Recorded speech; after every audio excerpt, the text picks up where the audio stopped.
semuanya, selamat pagi. Semoga masih bersemangat. Welcome back to my YouTube channel @Friska Friona Official.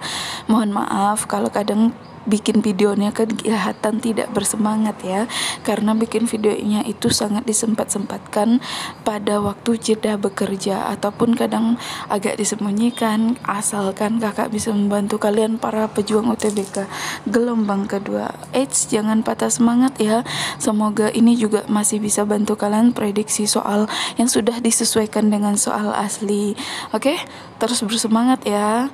Langsung saja kita masuk prediksi soal sosiologi yang pertama yang sudah disesuaikan dengan soal asli.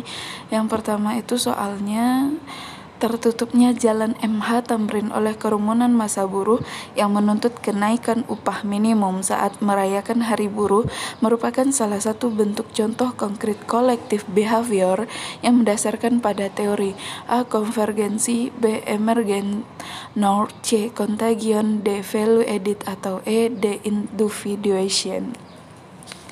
Apa nih menurut kalian jawaban yang tepat? Menurut kakak adalah A.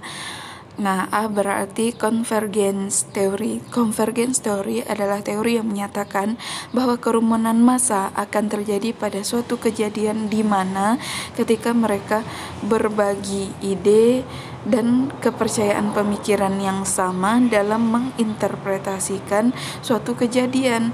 Orang yang mengumpul bila mereka memiliki minat yang sama dan mereka akan terpanggil untuk berpartisipasi. Contohnya yaitu tadi, buruh melakukan demonstrasi, mereka memiliki minat yang sama untuk melakukan unjuk rasa terhadap pemerintah demi menaikkan tingkat upah minimum mereka. Nah, ada lagi beberapa teori yang lain. Ini pengetahuan untuk kalian. Ada social contagion theory. Ini adalah teori yang menyatakan bahwa orang akan mudah tertular perilaku orang lain dalam situasi sosial massa. Yang selanjutnya ada teori no emergence norm theory, yaitu teori yang menyatakan bahwa perilaku didasari oleh norma kelompok, maka perilaku kelompok ada norma sosial yang mereka tonjolkan ya. Kita lanjutkan kepada soal nomor 2. Kumulatif sebagai salah satu sifat sosiologi sebagai ilmu pengetahuan dilakukan oleh ilmuwan sosial melalui aktivitas berupa A. Peniadaan baik dan buruk secara statis, B. Kritik dan dekonstruksi teori lama, C. Penyebaran ideologi komunis, D. Penentangan keras terhadap para pemilik modal dalam skala global, atau E. Meningkatkan social awareness kepada seluruh individu. Nah, jawaban kakak adalah B. Kenapa B? Kumulatif memiliki makna berupa penambahan muatan tertentu dalam suatu hal. Oleh karena itu, sosiologi sebagai ilmu pengetahuan terus memperbarui teori-teorinya melalui kritik terhadap kelemahan dan irelevansi teori lama atau memperbaiki relevansi atau kegunaan ya. Melalui kritik tersebut, ilmuwan mampu mendekonstruksi atau memperbaiki teori lama atau menyempurnakan teori lama sehingga membentuk teori baru yang lebih relevan atau lebih bermanfaat dengan realitas sosial terkini. Kita lanjutkan soal yang ketiga. Penelitian awal para sosiolog menyatakan bahwa penyebab banjir karena banyak warga yang membuang sampah ke sungai maupun mendirikan bangunan di bantaran kali. Kebiasaan ini membuat pendangkalan sungai sehingga tidak mampu menampung lebih banyak air.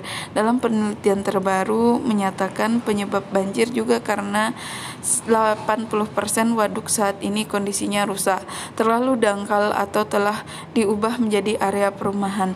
Pernyataan tersebut menunjukkan sosiologi memiliki ciri-ciri A. Teoritis dan kumulatif, B. Kumulatif dan empiris, C. Empiris dan non-etis, D. Non-etis dan teoritis, atau E. Teoritis dan empiris. Apa nih jawabannya menurut kalian? Menurut kakak jawabannya adalah A. Kenapa? Penelitian awal yang dilakukan adalah teoritis karena peneliti menyusun abstrak dari hasil observasi yang yang konkret atau yang nyata dari lapangan terhadap penyebab banjir, dan abstraksi tersebut merupakan kerangka dari unsur-unsur yang tersusun secara logis dan bertujuan menjalankan hubungan sebab akibat menjadi teori. Kemudian penelitian susulan yang dilakukan adalah kumulatif, disusun karena menyatakan penyebab banjir tidak hanya sampah tetapi juga karena waduk yang sudah tidak berfungsi. Jadi jawabannya A ya, teoritis dulu, penelitian dulu, baru penyempurnaan penelitian yang kumulatif. Soal nomor 4, sosiologi termasuk ilmu sosial dikarenakan mempelajari A. manusia dari segi budaya dan perilakunya, B. gejala alam baik hayati maupun non-hayati, C. manusia dengan alam secara alamiah, D. perilaku dan fungsi mental manusia secara ilmiah, atau E. hubungan antar manusia dan dampak bagi hubungan tersebut. Apa nih jawabannya menurut kalian? Jawaban kakak adalah E. hubungan antar manusia dan dampak dari hubungan tersebut. Kenapa? Sosiologi merupakan ilmu sosial yang khusus tentang ilmu yang membahas tentang kawan. Kenapa? Arti dari bahasa Latin sosiologi sendiri yaitu socius yang artinya kawan dan logos yang artinya ilmu. Jadi artinya singkatnya bisa ilmu tentang kawan, yang secara langsung juga merupakan ilmu tentang bagaimana manusia berinteraksi dengan manusia lain, lingkungan, serta bagaimana interaksi tersebut membentuk suatu pola yang menjadi nilai dan norma. Nilai dan norma adalah dampak dari adanya interaksi. Oke, mantap kan? Nah, kita lanjutkan soal nomor 5. Konsepsi dasar dari sejarah kehidupan manusia menurut Karl Marx adalah A. patriarki, B. social justice, C. materialisme, D. modal sosial, atau E. kesejahteraan bersama. Apa nih jawabannya menurut kalian? Menurut kakak adalah materialisme. Kenapa?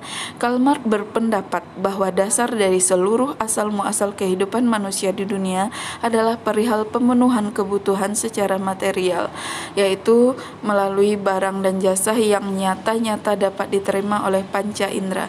Materi menjadi hal paling mendasar bagi manusia untuk terus melangsungkan kehidupan di dunia, sehingga antar manusia saling berebut materi agar bisa melangsungkan kehidupan masing-masing. Dari persaingan kepemilikan materi tersebut, Karl Marx menciptakan perspektif konflik. Oke, mantap. Kita lanjutkan ya. Soal nomor 6, yang dimaksud dengan sosiologi bersifat non-etis sebagai ilmu pengetahuan tentang masyarakat adalah A. tidak memberikan sanksi secara hukum bagi mereka yang melanggar norma kehidupan, B. tidak meramalkan kejadian-kejadian sosial yang terjadi di masa depan, C. tidak memberikan ukuran yang jelas terhadap perilaku masyarakat, D. tidak melihat objek masyarakat sebagai sesuatu yang nyata dan apa adanya, atau yang E. tidak menilai apakah suatu fenomena sosial baik atau buruk. Apa nih jawabannya menurut kalian? Jawaban kakak adalah E. Sosiologi bersifat non-etis, yaitu sosiologi tidak menilai baik atau buruknya serta benar atau salah suatu fenomena sosial, tetapi menganalisis sempurna secara objektif. Baik, kita lanjutkan soal nomor terakhir. Berikut tokoh yang termasuk trinitas sosiologi kecuali A. Karl Marx, B. Auguste Comte, C. Max Weber, D. Emil Durkheim, atau E. tidak ada trinitas sosiologi. Jawabannya guys, itu adalah yang B. Trinitas sosiologi merupakan istilah yang merujuk pada teori-teori sosiologi periode klasik yang dibangun oleh 3 tokoh besar sosiologi, ada Karl Marx, Max Weber, dan Emil Durkheim. Melalui pemikiran ketiganya berkembanglah teori-teori dan metodologi sosial hingga saat ini.